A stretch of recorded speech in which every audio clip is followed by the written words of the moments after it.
Good morning, everybody. We'll go ahead and get started. Welcome to the Douglas County Homeless Initiative meeting. I'm Sheriff Darren Weekly. It looks like Commissioner Layden is not going to be with us today, but we'll go ahead and get started. And we'll just go around the room with introductions. Do you want to skip? Good morning, everyone. Dan McKelkey, Department of Human Services. Good morning, Jason Gray, Town of Castle Rock Mayor. Hi, good morning. Maria Chano, Executive Director, Douglas County Housing Partnership. Good morning, Mike Palhumus, The Rock. Good morning, Aaron White, Manor Resource Center. Hi, Dan Marlowe, Executive Director of Help and Hope Center.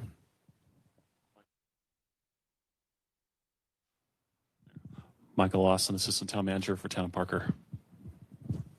Kirk Wilson, Lone Tree PD. Tiffany Marcito, Heart Team. Deputy Schramm, Douglas County Sheriff's Office. Mike Hill, Douglas County Health Department. Jamie Reif, Metro Denver Homeless Initiative. Jennifer E.B., Douglas County. Okay.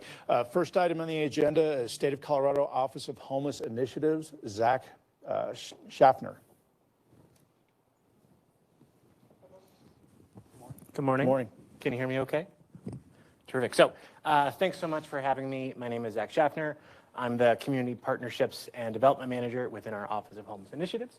I think we've got some slides coming if the folks running don't mind pulling this up. Awesome. So for folks who don't know, Colorado Department of Local Affairs Division of Housing is an executive branch within Governor Polis's administration, and our goal really is to provide housing opportunities for those who face the greatest challenges to securing safe, stable places to call home. And I am joined by my colleague from the Office of Homeless Initiatives, Nellie Stagg.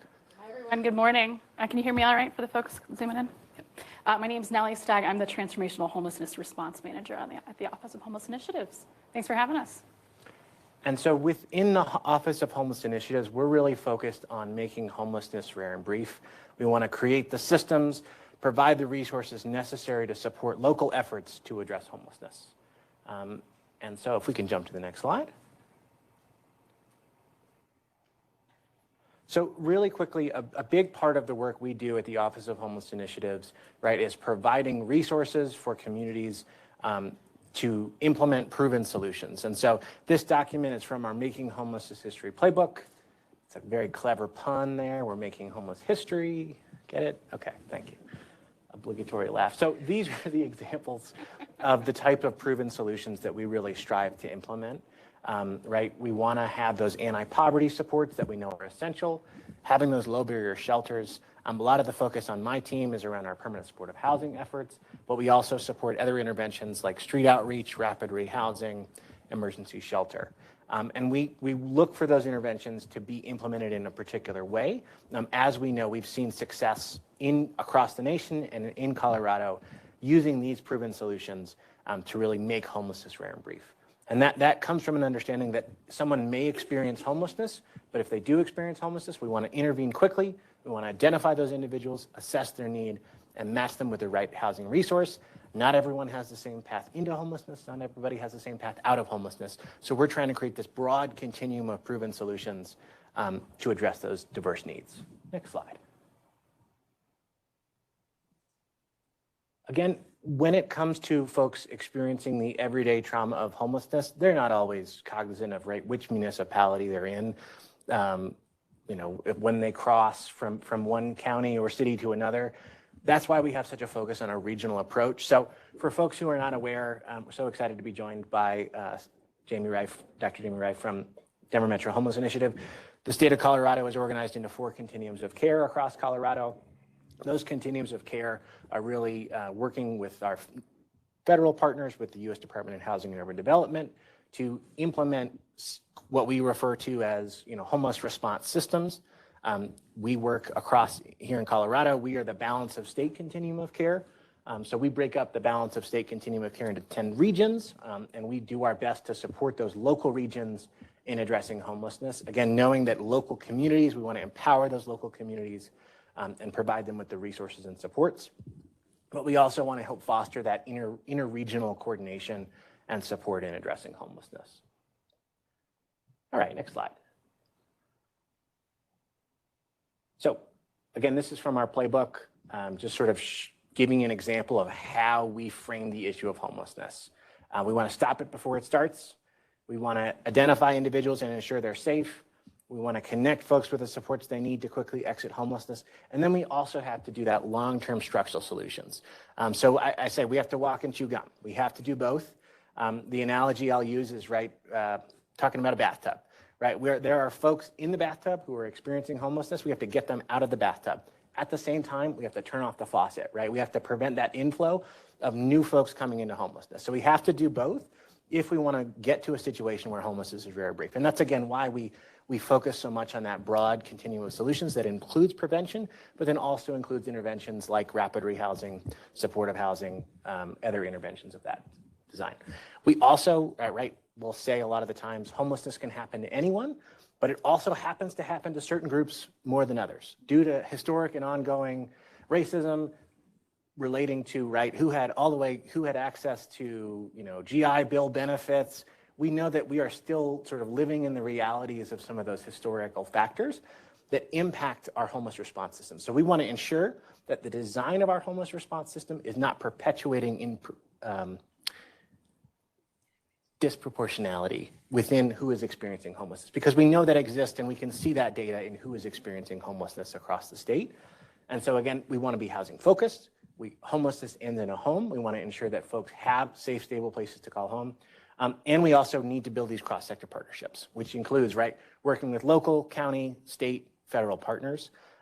It's going to take all of us. It requires partnership with the private industry, with government, with nonprofits to achieve these goals. And again, just giving you a sense of how we see the issue of homelessness as it's going to relate to the sort of resources we want to bring to bear. So we can jump to the next slide. Great. And I'll jump in here. So talking about those resources, the state was grateful to receive 2 major new grant programs from the legislature in 2022. So through House Bill 2022-1304 and 1377, 2 new programs were created within the Division of Housing. We have the Transformational Affordable Housing, Homeownership, and Workforce Housing Grant Program. We refer to it as TAG, if you've read that acronym. Oh, is my mic on? I think. Get it closer. 1 sec. We'll make sure. Thank you. There we go. Oh, yeah. All right. And then the Transformational Homelessness Response Grant Program. So I directly lead the Transformational Homelessness Response Grant Program. I'll be speaking mostly to that. I wanted to make sure that y'all had the wider picture of what we're looking at. So eligible applicants within these 2 grant programs were local governments, counties, municipalities, city, tribal governments, special districts, as well as nonprofits, housing authorities, or many other community partners as well. These were large grants really seeking to transform the homeless response system across Colorado. The minimum project award was $250,000 for y'all who have worked with grants within the Division of Housing. That is a pretty large number for us. And the maximum project awards were $10 million for the TAG program and $5 million for the Transformational Homelessness Response Program. So next slide, please. So for the Transformational Homelessness Response Grant Program, really our aim of this NOFA and grant program was to help create that future where homelessness is rare and brief when it occurs and no one gets left behind. This was a major influx of resources, and we were really trying to recognize the unique one-time nature of these funds.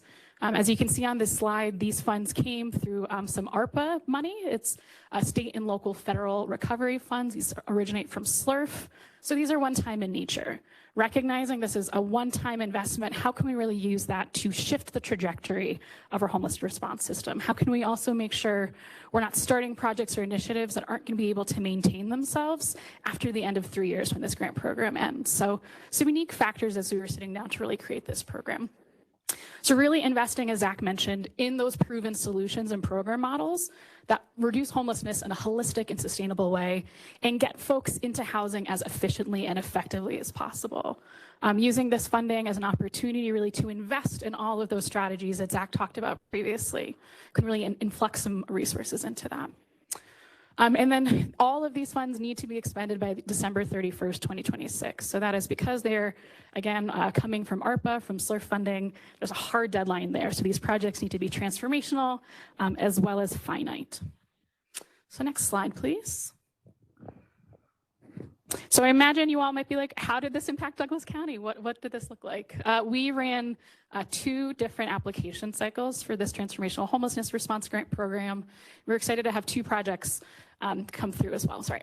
We received 109 applications over those 2 rounds, requesting over $260 million in funds. We ended up awarding to 59 applications for $83 million. So this was an incredibly competitive grant program. We saw wonderful, necessary initiatives, strategies, proposals from communities across the state, and we were in a really difficult situation at the state of having more worthy projects than we had funding for. So I had to make some really difficult decisions as we were allocating out those resources. But on this next slide, you can see that we were excited to award 2 grants to Douglas County. Of those, we have the Douglas County Department of Community Development. There's $1.6 million for street outreach and emergency shelter. Excited to be working with Rand and Melody and others to make that work possible.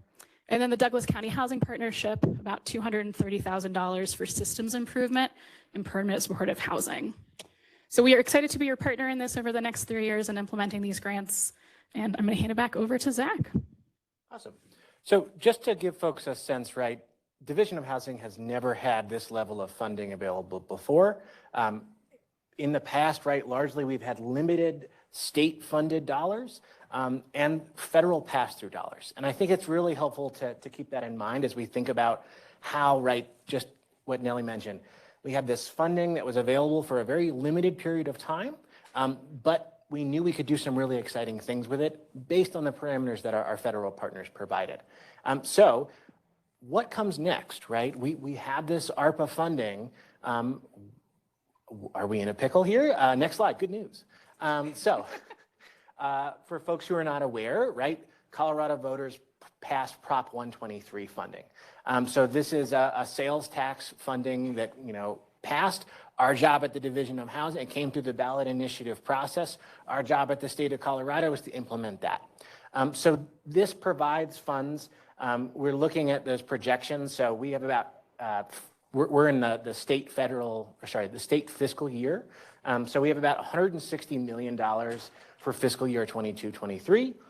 Going into fiscal year 23-24, we're going to have about $320 million. That just relates to when the Prop 123 funds started to roll in. So Prop 123 funds are available to the two different entities. One is the Colorado Department of Economic Development and International Trade, who is partnering with Colorado Housing and Finance Authority, and the other funds are coming to the Division of Housing within the Department of Local Affairs. So Division of Housing, we have about 40% of those total funds. The intention there is our colleagues from Colorado Housing and Finance Authority, they're very effective, right? They allocate tax credits, they provide home loans. So that's really their area of expertise. The Division of Housing funds are used for homelessness and home ownership efforts. And so a key component of Prop 123 is around, right, how do you access these funds? So next slide, please. And what can these funds be used for? So of the funds that Division of Housing has access to, 45% of those are earmarked for addressing homelessness. And it's really important to know, right, Prop 123 includes an opt-in. So in order for communities to access some of the Prop 123 funds, they need to raise their hands and make a commitment to increasing their baseline. This, really, the baseline is a 3% increase each year for the next 3 years. The downsides of not opting in, the downsides of not using all the funds, the downside of not reaching those growth goals are very minimal. The funds do not get clawed back. Communities are just not eligible to access those funds in year 4. So these Prop 123 funds are eligible for new construction of affordable housing and the interventions that are listed here. But there's some carve-outs for homelessness response. So communities do not have to opt in to access resources for these homeless interventions, which include supportive housing, rapid rehousing, housing-focused low-barrier shelter, regional and that coordinated approach, and matching the need. So again, there are funds that are available for homelessness. Where the nuance really comes in is in like a single site supportive housing development, right? And the difference is, right, for folks experiencing homelessness for rapid rehousing, where we have sort of an individual or money follows the person approach, that household will be eligible to be served using Prop 123 funds. But if you want to build a supportive housing development, that's a 45-unit affordable housing development, right, with supportive services, vouchers, et cetera, if you want to use Prop 123 funding, the municipality needs to opt in. So again, we are doing our best to implement Prop 123. It is a little wonky around the baselines, but communities have shared it is very straightforward to opt in, and really there are very minimal downsides to not opting in or not meeting those growth goals. It really is, you just sit out of accessing those funds, but Prop 123 is going to constitute a major source of division of housing funding. And as you think about winding down those ARPA funds, it does provide a long-term funding source for a lot of these interventions. Otherwise, communities could really find themselves in a lurch, right? You create these interventions, and then where's the long-term funding source? So that's really where we see that we are in a very fortunate position here in Colorado to be moving from ARPA to Prop 123. Next slide. All right, so how are we going to get these Prop 123 funds out the door? So we're largely in the next year going to tap into existing division of housing competitive application processes, or RFAs. So that'll look like our monthly process, most folks, right, gap financing, state housing board process, where every month, right, we'll have the opportunity for communities to apply. Right now, we're in a funding holiday because we're really having to scale up. Our executive director, Allison George, will talk about a 500% increase in the amount of resources division of housing. We have not grown as an agency by 500%. So we're taking a brief holiday to really look at our gap financing process and really streamline so we can get these funds out effectively. But that monthly application process will be available. We'll look at our annual ESG RFA or NOFA that is coming out in just a few weeks. Came out last week. We're also going to have our annual PSH RFA, which is for the creation of project-based supportive housing. This year is going to be really exciting. We're going to include some tenant-based vouchers into that. So really the intention to meet that continuum of need, different individuals' needs, as well as putting some of those Prop 123 funds into our existing federal ESG RFA. The goal is not to create endless RFAs. It's to say, what are the existing RFAs? And let's put some state money right next to that federal money.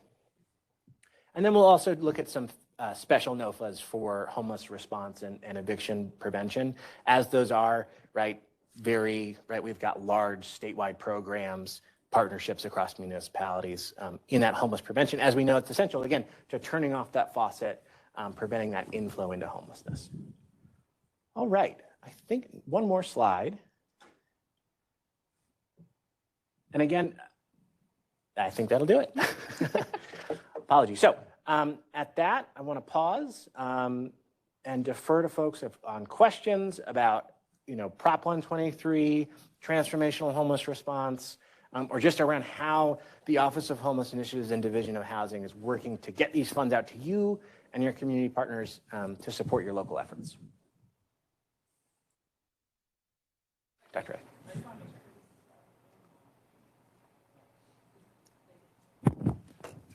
Okay, thanks for being here. Can you go back a slide actually to the last slide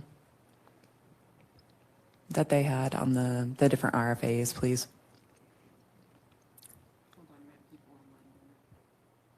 Oh, yeah, people are online. Okay. I guess what I'm curious about, I just want to make sure. So if it's in one of those RFAs, then it's an eligible activity. If it's not in one of those RFAs, it won't be eligible. Great question. Okay. So Division of Housing has pretty broad language governing how the Prop 123 funds need to be used, but we still have to have like a mechanism or an avenue to get those funds out. Right. So if there's a funding need that is not articulated, we're trying to pull those funds into, let us know, right? We are still, building this, responding to Prop 123 passing. We have those existing RFAs. For the next year, likely we will be going through existing allocation avenues. But long-term, right, if there's an unmet need, that's what we want to respond. Thank you. That's really helpful. That's funny because I know I get a lot of questions about this, like what's eligible this year, what our future year is going to look like. So this was really helpful. Thank you, Zach. Thank you, Nellie.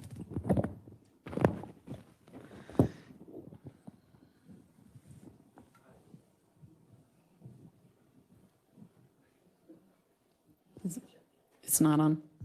It was on. There Oh, we there we go. Okay. So I may have misunderstood this, but I just wanted to clarify that on the first slides that you had with House Bill 22, 1304, and 1377, there was funding of 138 million and 105 million. And then, did I understand right, there was 83 million that was actually funded? Is there still another 160 million that's going to be Great question. funded? Yep, so that funding was braided. So 1304 and 1377 created those two grant programs. The Transformational Homelessness Response Grant Program allocated 85 million. The remaining of those funds went through the TAG program.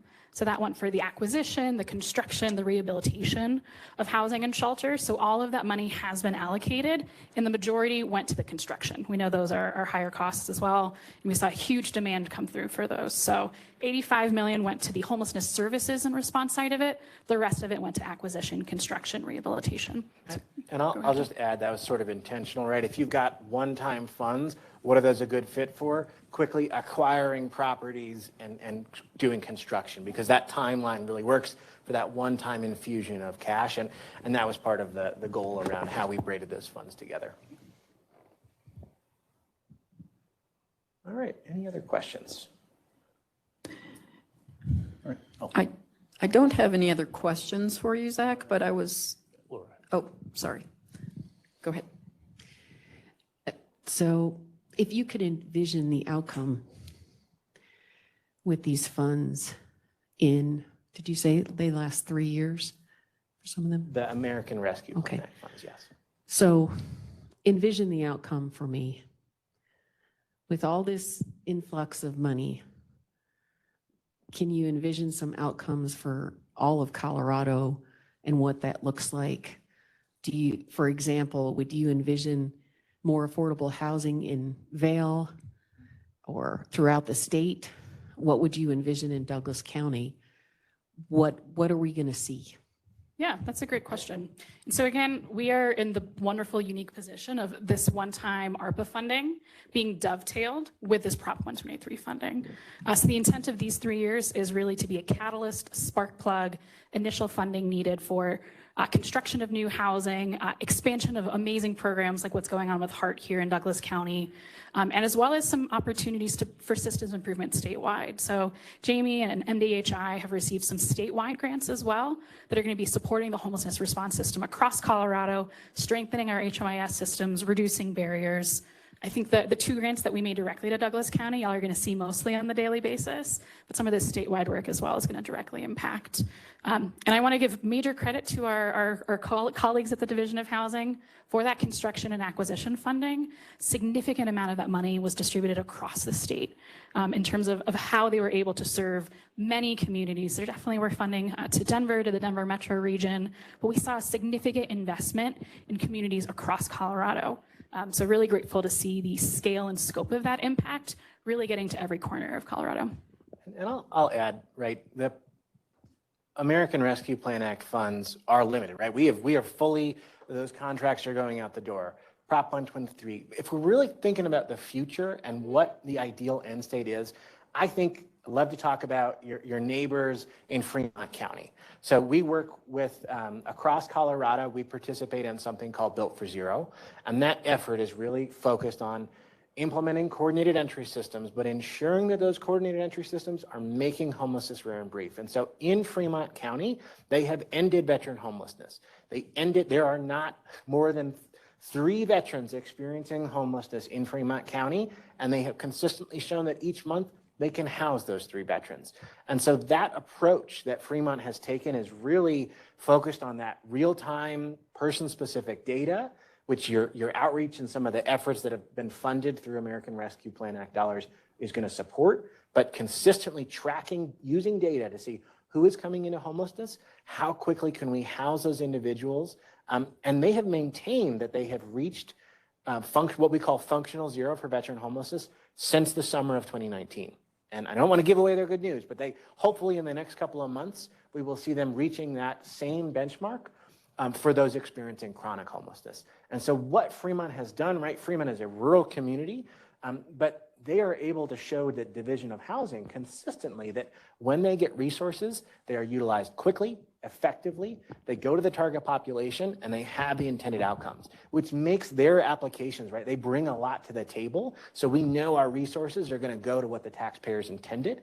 And that's what we really want to support is other communities reaching those same goals around having quality data and then creating those systems to quickly identify folks, ensure they're safe, and move them into safe, stable housing. And it's been done in Fremont County.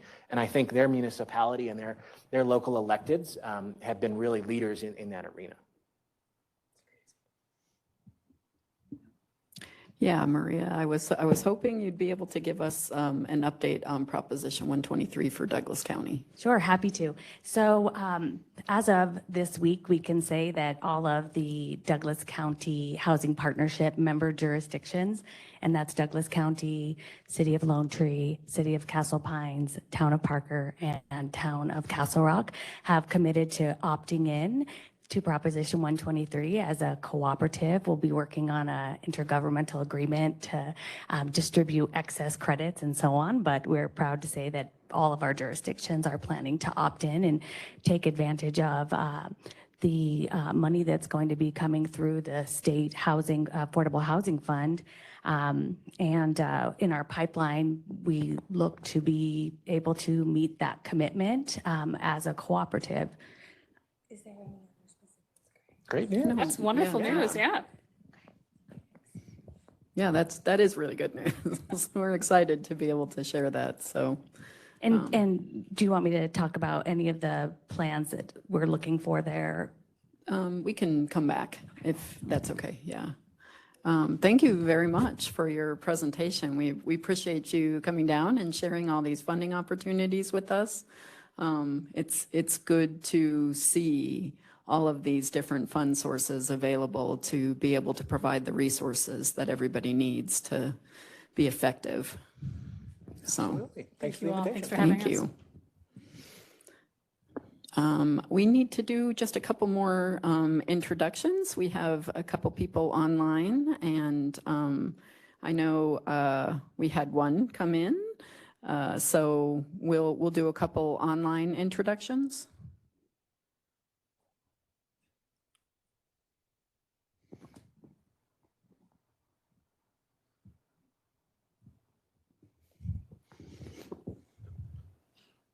I'm not sure if I'm unmuted or not. This is Mike Wade with the Douglas County Community Foundation. I'm the executive director, and we're the ones who hold the Douglas Has Heart Fund. Thank you, Mike.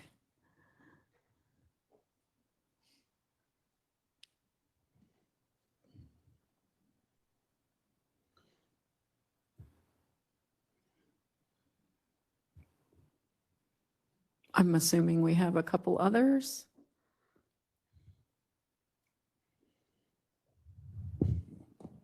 If not, we have one in the room. Laura Hefta, member of Parker Town Council.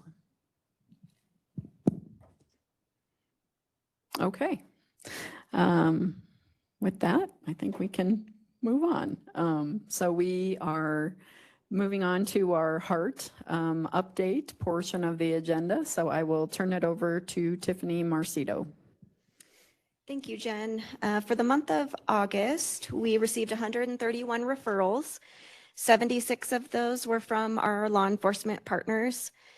We had 14 community partners submit referrals, 11 citizens call, and 6 public referrals. 74 of those were able to be contacted by a heart navigator. 17 were information only, like if somebody was arrested on a warrant. We didn't count those as contacted. 23 we were unable to locate, 16 refused follow-up, and we received 1 referral for an unoccupied camp that has since been cleaned. Out of those referrals, 121 were unduplicated for the month. regarding the good work that our navigators are doing. We had 26 new ongoing case management services that we were able to provide to clients. 1 was referred for employment assistance, 8 were referred to a shelter of their choice, 8 clients were assisted with food, 15 were assisted with housing support, 1 was given assistance with transportation, and we had 1 veteran that was housed. And that's the success story that I would like to tell the group today.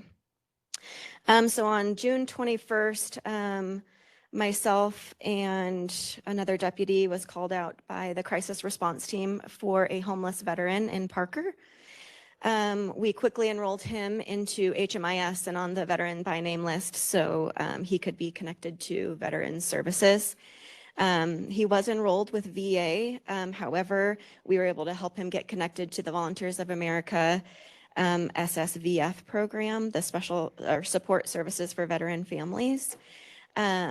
He was able to stay in a hotel until he was approved for a rapid rehousing voucher. And on August 16th, one of our other navigators and one of the other deputies drove him to his new apartment where he signed the lease and they helped him move in. So we had 9 partners throughout Douglas County and Denver involved in this case to get this veteran housed. And it took from June 21st to August 16th to get him into a safe and stable roof over his head. So that was huge for him. And since then, he has been connected to a case manager that is near his home. And he will be able to access additional VA services. They're going to help him with budgeting so he can remain self-sufficient in his new apartment. And then I'll give it over to Deputy Shrew. All right, so just a few things. This past month, we all went up, the entire HEART team went up to our mountain district to the west of here, referred to as Rampart Range. Very popular place in the summer months for camping. Along Rampart Range Road, the major camping road up there, numerous individuals were contacted. And we'll be following up with them over the next few months, especially with the seasonal closure coming up here in the next few months. While we were up there in the mountains, we met with the Pike National Forest federal law enforcement officer, explained what we did, provided him some resources that if he comes into contact to someone within the Pike National Forest, can help them out. We had a family of 4 through Catholic Charities. They'd referred us to this family. With the help of Department of Human Services, we were able to get them into a hotel. St. Vincent de Paul was able to get a security deposit and pay for a couple months rent with an apartment. Navigator Gray was able to get a bed over to the family at their new apartment. In regards to homeless veterans, me and my partner Will have met with 2 veterans. One was staying here in Castle Rock. When we met with him, there were some life safety, medical condition concerns that needed to be addressed immediately.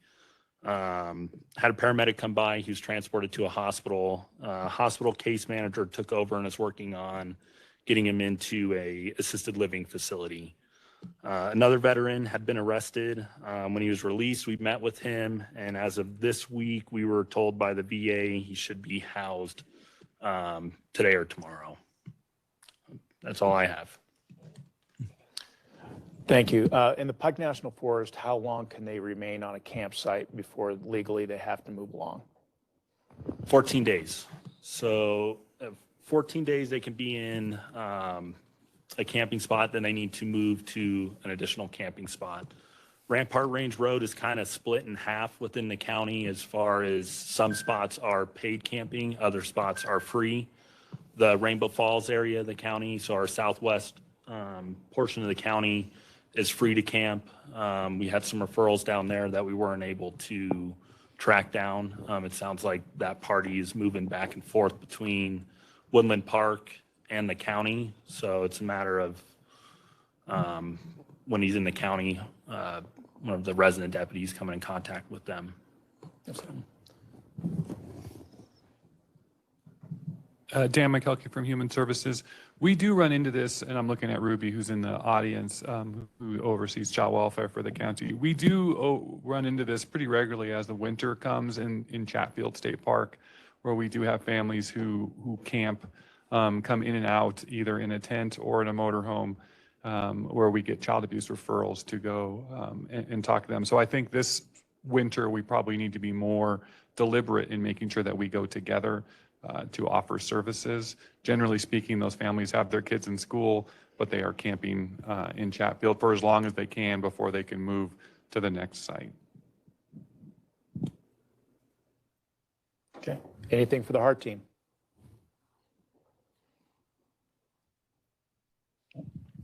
I just wanted to share a quick story. So back in July, the Heart team invited a gentleman that they're familiar with to the Strive to Thrive event that was held at Cherry Hills Community Church, and he came and engaged with the different resources that were there. But he has come back to the food bank at Cherry Hills every Tuesday since then and has developed some relationships with some of the volunteers there. On this past Tuesday, the market was about to close and he hadn't shown up yet. And you could see volunteers looking to see if he was going to make it because they prepared a special bag for him each time. And then he did come right before closing. So it's just neat to see the partnerships that are developed and the relationships that are developed. So they really appreciate the fact that that he continues to come and that they're able to provide just one small service for him. So thanks. Okay, thank you. I think we may have a question online. Okay. Actually, it's not so much a question. This is Mike Wade from Douglas County Community Foundation. I just wanted to give an update on the Douglas Has Heart Fund, if this is an appropriate time to do it. Go right ahead, Mike. Okay, so no worries. I didn't want to skip ahead in case you had it somewhere else, but wanted to give everyone good an update of how funds have been coming in for the Douglas Has Heart Fund. And just as a reminder, this is when folks are out and about and they see the handouts don't help signs and they're directed to go online for people to make a donation. Those donations come directly to the Douglas County Community Foundation, and we receive them in two capacities. One is an online donation that they can make with their credit card, and two is when people can actually mail in a check for their donations. 100% of the funds received in this fund are kept and utilized for the distribution to organizations here in Douglas County that work with homelessness. DCCF does not take a management fee or any cut or anything on that. So as you guys know, that once a quarter, we when the fund reaches $2,500, we make an automatic distribution to one of the organizations on the list. The first one that we did earlier in the year was for the Help and Hope Center. Second one was for Douglas County Homeless Initiative. Right now, the fund is currently sitting at $1,345, so we're about $1,155 away from our next distribution. So hopefully that'll be coming in soon. We still receive, in fact, the most recent donation we've received was just about a week and a half ago.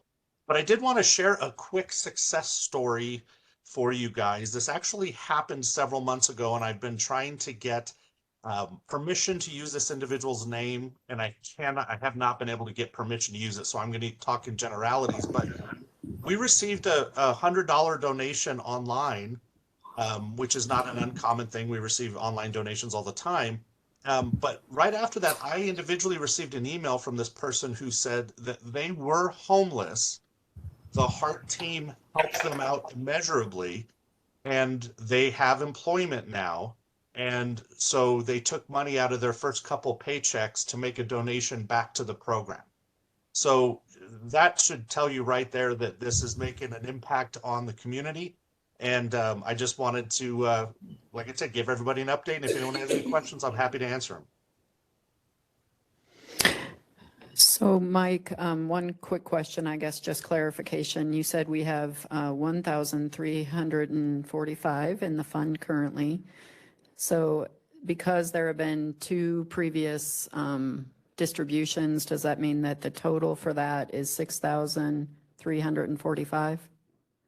Yes, so the total raised to date is $6,345. The first distribution of 2,500 was in March. The second was in July, and so once this balance gets to 2,500, we'll make the next distribution, and the next one in line is the Winter Shelter Network. Okay, thank you. Absolutely. I'm going to go ahead and jump into my public awareness update. Kim, if you could pull up the business information page for me. I just wanted to give everybody just another quick reminder of this is one of our newest web pages with information.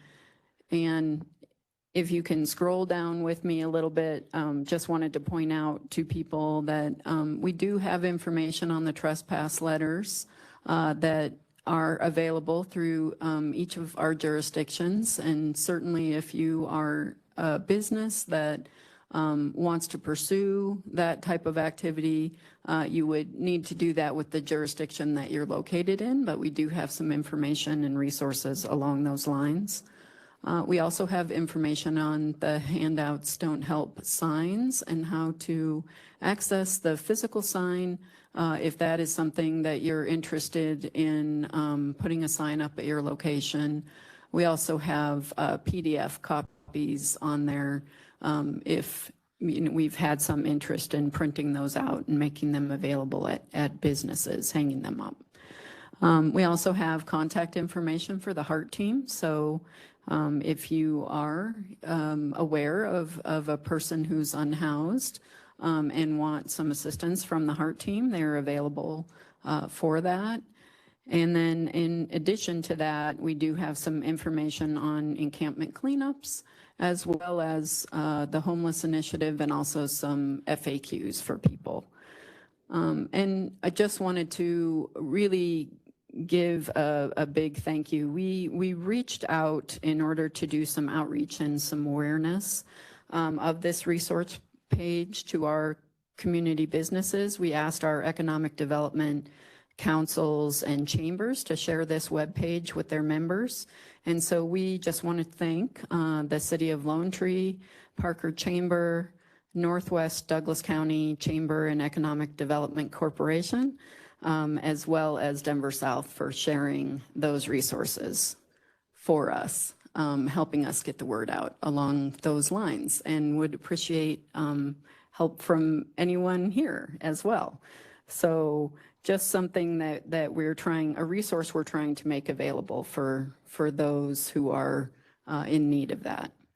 Any questions along those lines? Okay.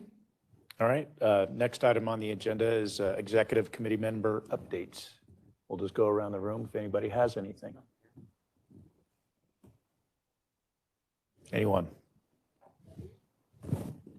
Okay. Good morning. Zach and then the HEART team had talked about the veteran work that's happening in Fremont and then as well as here in Metro Denver and just what you all have been able to do. So I just wanted to share a couple of really exciting data points with you all. As of right now, and across the 7-county Metro Denver region, we only have 364 veterans experiencing homelessness, which was down, from over 600 2 years ago. And of those, 248 of them have a housing resource in hand. So that means that a lot of our veterans, the vast majority, have been connected to people like the HEART team across the region and are getting housed. And we're having some really significant reductions in fact that we're beating the goals that we had put in place for this year. And that's really like a result of teams like yours and our region coming together and working collectively to engage, outreach people, and then put them on the path to housing. So thank you. I just really appreciate the work and it's working. So thanks.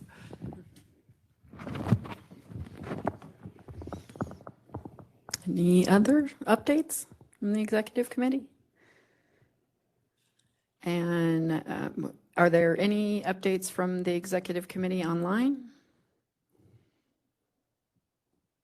Okay.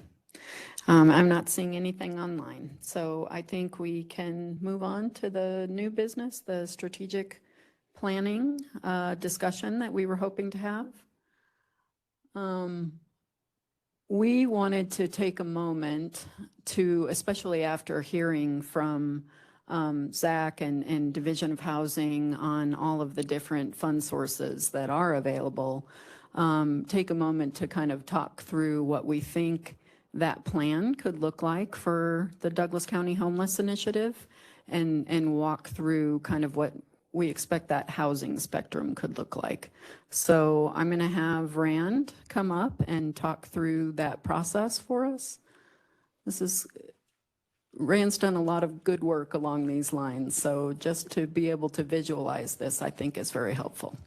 Yes, thank you, Jen. Good morning. And I do think it's a relevant conversation after hearing from Zach and Nellie this morning, understanding what some of our opportunities are. I've had the opportunity, especially with Zach, what we've probably talked a handful of times over the last year is many of these things have been rolled out from the state to understand what funding resources are available and how we might be able to apply those in Douglas County. And so we begin to put together a continuum that you'll notice through the middle of that page there that walks folks from street outreach all the way through over into permanent housing.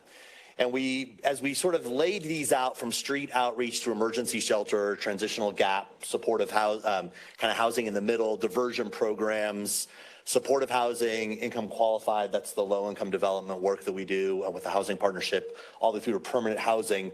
Tried to identify what current programs we have access to and in place, either directly here in Douglas County or with strategic partnerships, and then where are some of the gaps and opportunities for us to look at sort of completing this continuum. And so with street outreach, really our primary focus in the last year and a half as an initiative has been to develop our Hearts team.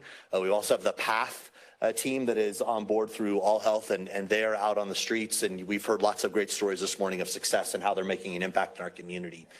And then recently, the Douglas County Board of County Commissioners, with emergency shelters, committed to help fund in partnership with the City of Aurora, a regional navigation campus that we hope to develop up in the City of Aurora. They have an application to the state for funding, through some state funding to do that. And we are excited about that partnership with them to identify some emergency shelter beds. We don't need very many. We don't have a large unsheltered population in Douglas County, but we do need access to those resources.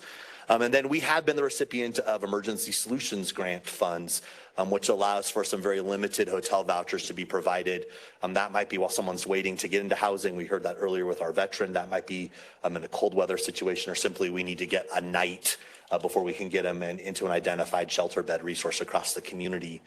And then we do have some things in the transitional gap housing space. We have our DC Cares program, which has access through the housing partnership and a few of our partners like Humana Resource Center to about 5 what we would label kind of transitional gap housing units for families in our community. And hopefully this year we're still in the process, but goals is coming. Family Tree is working as quickly as possible to develop 5 units, what is really going to be that transitional gap housing for families in our community, in partnership with Arapahoe County and the City of Aurora as well. And so we're looking forward to those 2 projects in that sort of transitional gap space. As we sort of cross from the red over into the green, we start moving away from really what we would label as emergency temporary solutions that really still leave somebody in that position of homelessness, at least while they're involved in those programs, over into then what would begin is really the spectrum towards housing. That begins with diversion programs. That looks like things like eviction prevention, homeless prevention, and rapid rehousing. Through CRISA and ARPA, the county provided, it's close to $12 million in rent assistance and eviction prevention assistance to help people through the pandemic, but those funds have now been depleted. And we really are left with a gap in this space of an ongoing fund source to help divert people from homelessness, help them before they get evicted, help them as they're getting evicted to get, or as they're losing their housing, to get into housing as quickly as possible to not place a burden on our system and really to divert people into housing. We know that if we can get somebody housed within 90 days or less, we're much more likely to see a long-term successful outcome. And we are limited in our resources for those. And right now we do not have an ongoing fund source for programs in that diversion space. Supportive housing is also another opportunity, and I'll talk a little bit about our Housing Plus blueprint in a moment and what that really means for us. But what we do have right now is through our partnership with the VA, access to those VASH vouchers. Those are vouchers specifically for our veterans who we need to get into supportive housing situations and opportunities. And although we're doing a really great job, as Dr. Reif mentioned earlier with our veterans, we have a lot of work to do once we get beyond veterans to look at the rest of our populations that need supportive housing in some way, shape, or form. And then we're really excited about all the work and effort of the Housing Partnership and what they're doing in the space of those income qualified housing. That's the opportunities for folks to get into housing that they can afford. That's the workforce housing for our mainline workers here in Douglas County that need a place where they can live and not have to commute back and forth. And then we do have access in a handful of communities in Douglas County, a few project-based vouchers, especially around our older residents, as I think of properties like Red Rock in our community that really take our older residents who have limited income resources and help ensure that they can remain in our community. We do have some of those programs as well. And then ultimately that goal is that permanent housing. And we'd be remiss if we didn't talk about the opportunity for folks to own, to not just have to rent, but if they're able to and they want to be able to own a home. And we do have a down payment assistance program through the Housing Partnership and look forward to that program and what it can do to help people bridge that gap and get into home ownership. So as we sort of looked at this continuum and talked about what the opportunities are, one of the things that we have begun to recognize as initiative is this impetus to put more than just housing in place, but really to provide these supportive services. Commissioner Layden has described this as a housing plus model, where we do housing plus a bunch of other stuff to really help. And we've categorized that really down in three categories: accountability, personal growth, and well-being. That with everybody that we want to support in our program, from street outreach all the way to the end, that there's some accountability through case management, through strong support with our programs, with our partners. I see, Mana's in the room and Help and Hope Center, and there's a lot of others that participate in that case management approach where it's really, there is some accountability, there's some structure there. That personal growth, be it education or workforce development, employment support, financial health, that they have the needed supports. Every family's different, every individual's different, but we need to have those services in place to provide a path for their own growth and development so they can sustain this on their own. And then finally, recognizing the importance of well-being. That's behavioral health. Which is, for those of you who don't understand behavioral health, or if that's a new term for you, that would be things like addiction and recovery services. Mental health support, ongoing mental health support, physical health and their physical well-being. What are their barriers to be able to maintain themselves from a physical perspective? And then finally, social well-being, not forgetting that part of what it means to be able to sustain this is to have the social support, the network of support relationally to be able to do this. And so we really envision this as a potential blueprint for us to follow in Douglas County as we look at this continuum of support, this continuum of care across the various sort of aspects of homelessness. It gives us an opportunity to look and strategize about what some of our next efforts or focuses might be as a community, and really lays out our values of supporting that with accountability, personal growth, and well-being along that spectrum. And so I present that to the executive committee today really as a draft way to start this conversation on what might be next and what we might take on strategically. It helps us understand how we can apply and access funding. It helps shape our narrative of how we communicate our plan to those that might want to fund some of this work. But I would be happy to answer any questions, take feedback if there's things on this that you want to identify as places where we need to look into our next steps. I think that's part of the discussion we'd like to have. But Jen, I'll turn it back over to you, and I'll stay here so I can answer any questions.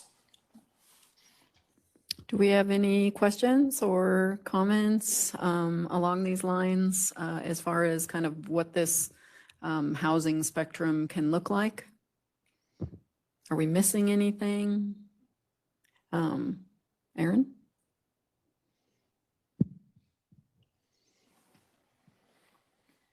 This is great, Rand, and very well thought out. I have two questions or requests for comment from you. The first is in the diversion section. I'm sitting here in partner row where many of us participated in, or all of us participated in the Pathways program and helped assist with the rental assistance in response to COVID. And there seems to be that may be an area where, and I think you alluded to this, that there may be a gap in activities with that funding going away. Do you have any thoughts on ways that us as partners might be able to support diversion programs moving forward? Actually, I'd love to turn that back on you and ask whether it's you, Dan, or Mike, even a question. How give the room a sense of how many people are coming to you, calling you on a weekly basis that are facing eviction or facing homelessness in our community? Because oftentimes they're calling you all before they call us.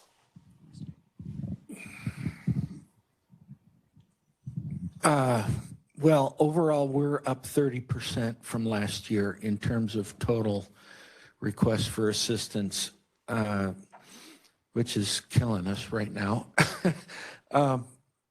The financial requests, both I don't know between utilities and rental assistance, but overall financial requests are about double of what they have been in the past.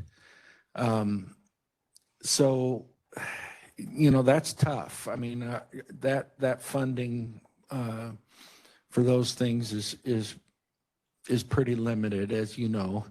And so it generally takes, you know, a visit to 3 or 4 different agencies to get enough money to stay in the apartment for a month. So that's definitely a gap.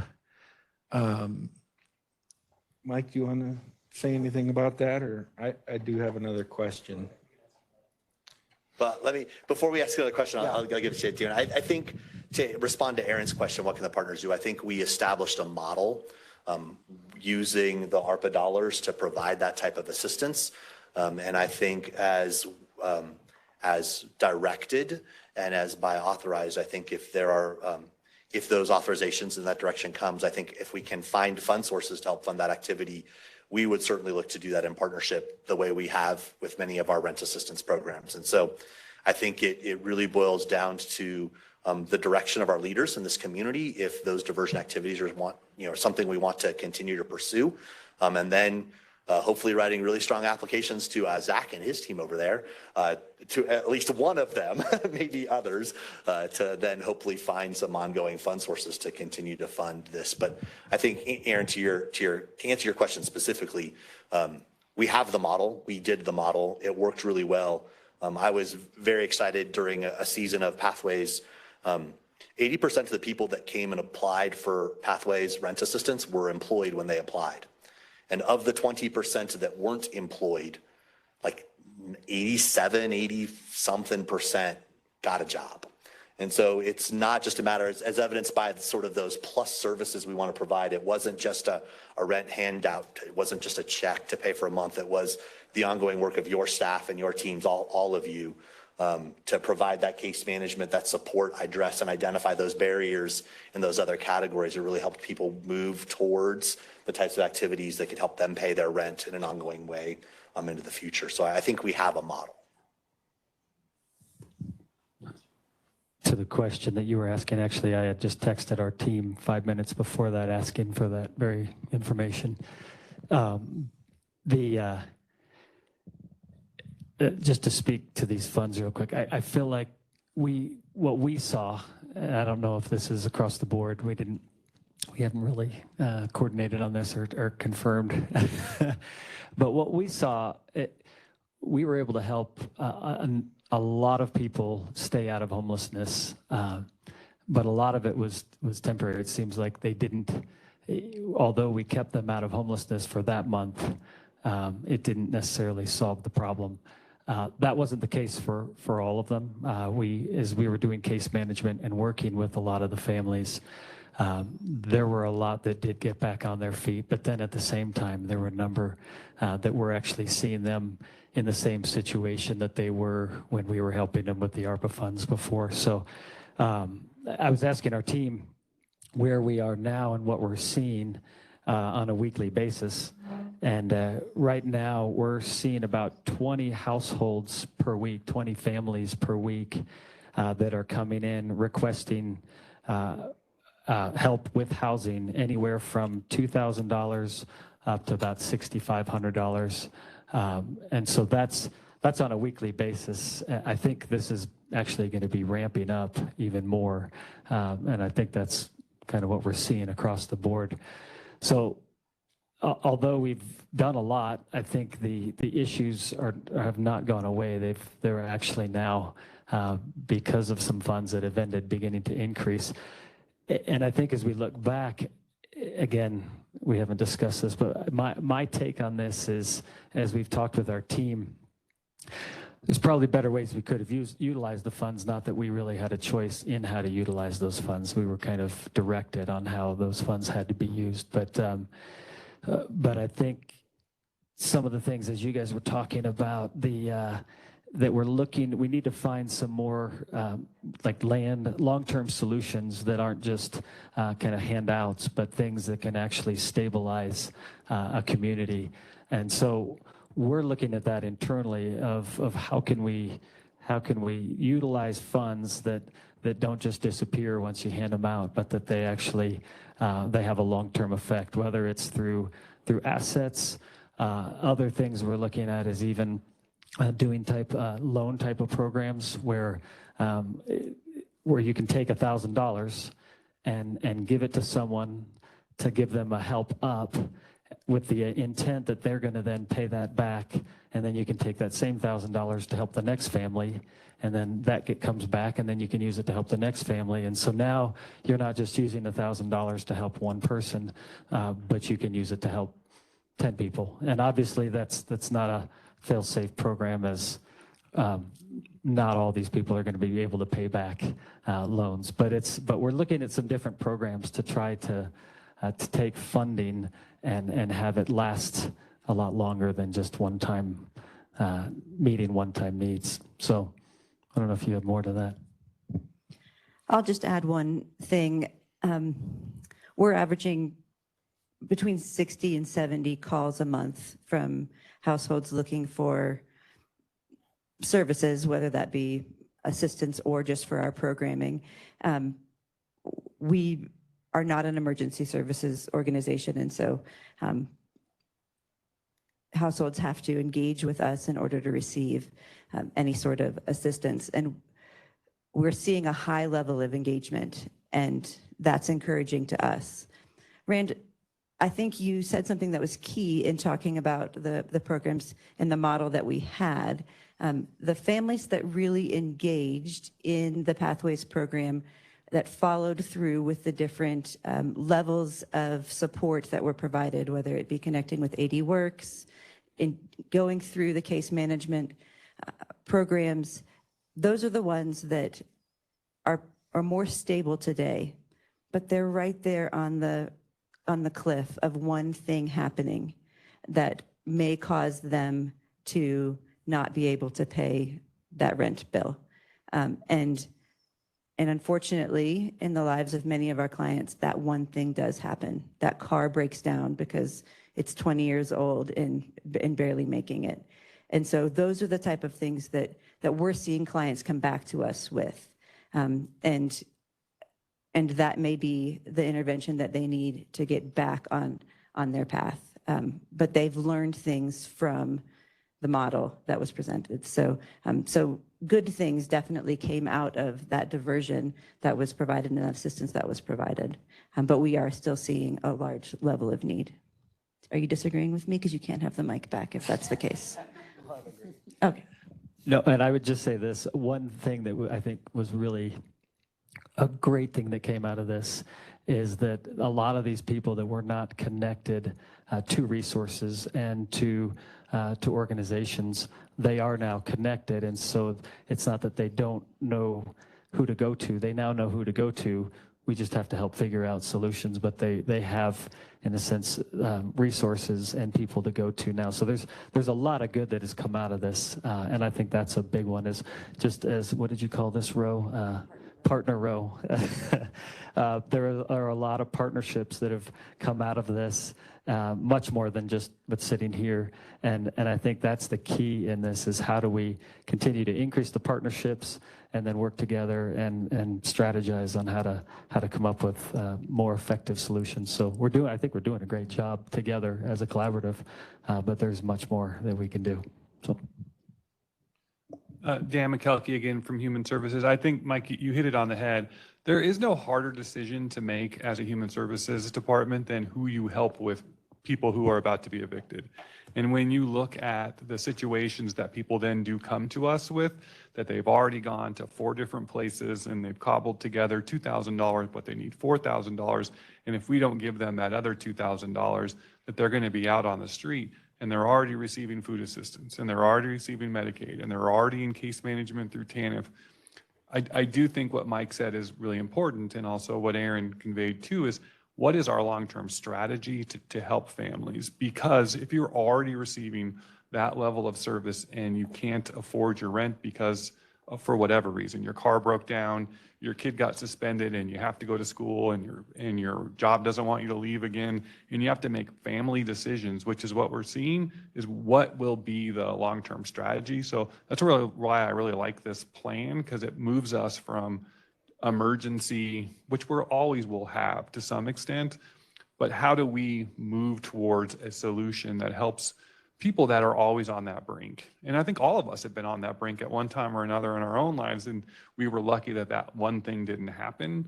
But I think, Aaron, you're right. The people that this is happening to is that the unthinkable keeps happening. And if they lose one more thing, they're on that brink. But I will tell you, my own team, there is nothing worse than telling someone no, knowing that they'll be back again next month or that they will be evicted. How do we, because there isn't an unlimited amount of money to give. And we are seeing, to Mike's point, several people that were helped out in the spring are back. Now, that doesn't mean that all of those people are, but there's a fair amount that are coming back to all of us here and trying to cobble together being behind again. So I really like this strategy. Can I just add one comment after all the comments you all made? I do think it's really telling that we're having this conversation about diversion and about the strategy for what we can do to help prevent people from being in a situation where they've been evicted. Because we know what happens. Once a person's been evicted, their financial capacity is harmed for the next 7 years, likely. It's going to be difficult for them to be housed again. It just makes that barrier that much harder. And I think that diversion piece is a really critical point. I'm certainly hearing that from everyone. And it is an area where we do need to build our resources. So it's good to hear that you agree that there is that need, but also maybe that potential for us to be able to do some kind of strategic planning to really help people move from a situation where they are at risk to a little more stable, right? So that they can take advantage of some of those other supportive housing and kind of the income qualified housing and permanent housing, which I'm going to let Maria talk about. Okay, thank you. So we're talking about diversion and everyone is sharing so many important stories, and we're talking about eviction, which is just devastating for the people who are going through it and for the people that have to make the eviction happen. A lot of times we're talking about money, people coming back. I think we also want to highlight that the cost of living, the cost of housing is huge and constantly growing. And so these families aren't just getting help and then falling back into it. They're experiencing ongoing extreme rent burden. And that's caused by the lack of housing, lack of income-aligned, income-qualified, affordable housing.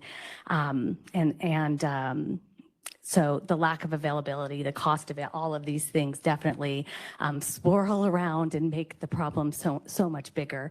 At the Housing Partnership, we are involved in the DC Cares program, which is a small piece of the diversion program, and we've also applied for rapid rehousing dollars through the Division of Housing to really make sure that people who have a home are able to stay there and stabilize.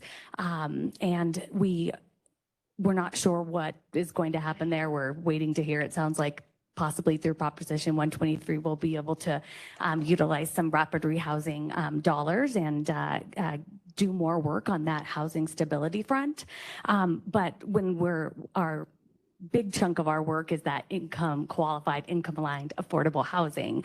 And so we are involved in over 1,800 units in Douglas County that provide some type of income aligned housing there. And we're talking about 60% of the area median income, which in our area is $52,140 a year for one person. So all the way up to there, and then all the way down to folks that are extremely low income. And that's a huge housing continuum that we need to address and make sure that we're providing housing for our most vulnerable people, as well as our workforce population that definitely fall within that 60% AMI, and we need them here to keep everything moving and keep their kids in school. And well, I don't have to tell you why, you know. But so we do have those housings and the housing I just mentioned, and that comes through the low income housing tax credit program. So that's the general affordable housing that we talk about. We also have funding through the state for some of our housing that's affordable through the home program. And then we also have been awarded this year a contract for administering about 75 housing choice vouchers, and they're full already, but those are 75 people who receive housing assistance and can choose where they live throughout our county and provide them with a deep level of housing stability. And of course, we've also mentioned that we have the down payment assistance program, which is that more toward the end of the housing continuum on the permanent housing side, which helps folks get into permanent housing, purchase a home. And again, with Proposition 123, we're hoping to get more money to help with the down payment assistance program and to reach even a higher AMI level. So a lot of different things going on here where we're trying to really reach as much as we can to provide opportunity for people who don't have housing to get into it. And then of course to create that stability. And then a lot of our work is also seeking preservation opportunities. So where we talked about Ren Rock, which has project-based, which is a property that residents are able to pay rent based on their income, and they're not going to experience rent burden at a community like that. We're working to acquire the property, improve it, preserve the housing stock there as well. So is there anything else I can mention? Or I feel like I could just keep talking about this, but I know we're limited on time. So is there... Two things, and I promised Dan I'd get back to his question, so pass the mic down there. And while you're doing this, I want to say one thing that I heard both Mike and Aaron say. When we were successful with our eviction prevention programs during ARPA, the special powder, the magic dust was really your teams and your staff, and the ones that are successful are the ones that really engaged in the three stuff down below, right? That accountability, that personal growth and well-being. And I think one of our challenges really is going to be not just to identify dollars to pay that rent, but to identify dollars to pay the teams of people that are necessary to support those really good outcomes, that don't just pay rent this month, but really support the things that are necessary in that household's life. That takes time, it takes energy, it takes some great members of their staff. So I heard that, and I know that that's something we're looking at as we consider how we fund some of these things, is looking for those supportive services dollars, because that really is what makes the difference. So Dan, I promised I would let you come back to you and answer your question. So if you Thank remember you. it, that was like an hour ago. Yeah, and it's really, we've kind of been talking around it, and it sits in the diversion section as well, but we've been talking a lot about the folks who, we call them on the cusp, right? They're cost burdened, they're spending more than 30% of their income on housing, all of that. And I did a little digging. I don't know how good digging it was, but trying to figure out what's that population in Douglas County? How many are there? And the number I came up with is about 60,000 people that could be in trouble if that emergency happens. They're making it, they're working hard, they're doing everything they're supposed to do, but they don't have any fallback position. It's when I go out and speak to different groups, I often ask how many people remember putting diapers on the credit card, right? And we did that, and it's those folks who can't afford that $500 car repair and all those things. And so I think a part of this strategy really needs to be trying to identify those folks who aren't in trouble yet but could be easily, and is there anything we can do to help that population? I have several of them working for me, right? I have a single mom that works for me, and she fits that category. If she had an emergency, she'd be in trouble right now. In order to make a two-bedroom apartment affordable, so a median two-bedroom apartment affordable, meaning 30% of your income or less, the household would need to make somewhere between $32 to $35 an hour. And in a one-income household, that can be challenging, even with the best of things like, an amazing child support program that makes sure, responsible parents are contributing. That's a lot of dollars per hour. And so we have a high bar in our community to help people address and to obtain. It is doable, but it takes a lot of work. It takes those things like accountability, personal growth, and well-being. All three of those things really are the pillars to helping a family get to that outcome. And that's really, if we talk about $1, 60,000 probably sounds pretty close, Dan. Like, to be honest with you, that's probably not that far off of folks in our community. So with that, Jen, again, thank you for your time. I think we'll probably have more discussion on this in the future. I think it was a really healthy and good discussion this morning. I'd love to hear more from the executive committee on what we can do to address some of these other areas as we move forward. So thank you.